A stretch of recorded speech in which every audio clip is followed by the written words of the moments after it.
Hey everybody, I'm Mike Krupa and I am on a mission to teach Illinois employers just like you how to better manage your health insurance plans. And last week, we reviewed what was called the Blue Insight Monthly Financial Report. We talked about how to get it and what kind of information is in there, how to navigate it. And now today, we're gonna do a deep dive into a couple of pages within this report. And in the future weeks, we're gonna do the same. Today, we're gonna focus on the enrollment summary that's in here and the medical and pharmacy loss ratio. So let's dig right in. Now, I've zoomed in on this so you can see it a little bit better, but there's actually a little bit more information in this report. But the important part is that they have medical subscribers in here by month and medical members. Now, they also have pharmacy subscribers and pharmacy members, but don't worry, I've never seen these numbers any different. These are the only ones you want to focus on right here. It's just because if you're Blue Cross, you're fully insured, the medical and the pharmacy are all together. So what you want to focus on is your medical subscribers, which is really just your employees, and then your medical members. Your medical members is your employees, plus spouses, plus any children on the plan. And it's important to know both of these numbers. The more members you have, the more employees you have, the more you're gonna spend in healthcare dollars. So when I'm looking at this and I'm thinking about the next year's renewal and what kind of information is important to me, well, I want to know like how these numbers are changing. You know, this is about an 8.6% change from January to July. That's a pretty big shift in enrollment. That means that claims are probably going to be higher as well because there's just more people within the overall population. So I want to think about some of these things specifically as I'm thinking about what the renewal is going to look like for the next year. And having these head counts or these employee head counts and membership, it's also a good way to break things down on a per capita basis. In per capita, you'll see terms like PEPM, per employee per month, or PMPM, per member per month. That's why we use this. This gets it down to a per capita basis. It adjusts for some head count differences. And then next up, we're going to dig into the medical and pharmacy loss ratio report. So here's the medical and pharmacy loss ratio report in the Blue Insight report. This is important because it's going to start to give you an idea of the health of your health insurance plan. So here is the medical and pharmacy loss ratio report.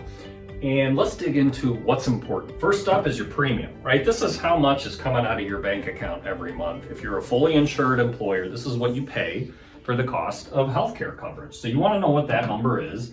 But then next, you're going to have your medical paid claims, your pharmacy paid claims, VBC payments. These are value-based care payments. I usually lump these in with medical claims. And then you get your total paid claims here, which is just the sum of these. Your loss ratio over here, this 95.6%, if you can read that fine print, all it is your total paid claims divided by your total premium. And that number is super important. Blue Cross Blue Shield has targets on what they want to hit, and so do other insurance carriers on what they want to hit in terms of a desired loss ratio. With Blue Cross, what I typically tell employers is if you're running at 90 to 95%, they expect about a trend increase. So this can start to give you an idea of how your health plan is running. But I'm going to caveat you there because there's some missing pieces of information on here. And if you're not looking at this the right way with your advisor, you're very likely going to misinterpret this information. So 95.6% is not how this employer is actually running. And I know that because I know that Blue Cross Blue Shield takes into account a couple other things. Well, they're the ones that are reinsuring any big, large claims, which means they're taking on that liability. This doesn't include any sort of reinsurance costs whatsoever. So you want to work with your advisor to understand what this number really means. Is it really 95.6? I'll tell you that I have seen numbers that say 95.6 here. In the real one, maybe 115%. It might be 70%. There's some big adjustments that happen on the back end that you need to know about if you really want to understand how your health insurance renewal is being calculated for the next year. This is super important. One of the things that I do with this page in particular with clients and prospective clients is I gather the last couple of years of this and actually project forward what the next renewal is going to be. Because for most of the employers out there, you should be getting your renewal 90 days in advance of your effective date. Now that doesn't always happen, but wouldn't it be nice to know even further ahead than that how your plan is running and what you expect? When you only have 90 days to make a decision, you feel kind of backed into a corner. So what I do with this information is basically run it through an underwriting model 6 months ahead of the plan year and let you know what your renewal is going to be estimated to be. It gives you a good baseline for, all right, what should I expect? What kind of changes are we going to have to make? Do we need to look at something different next year?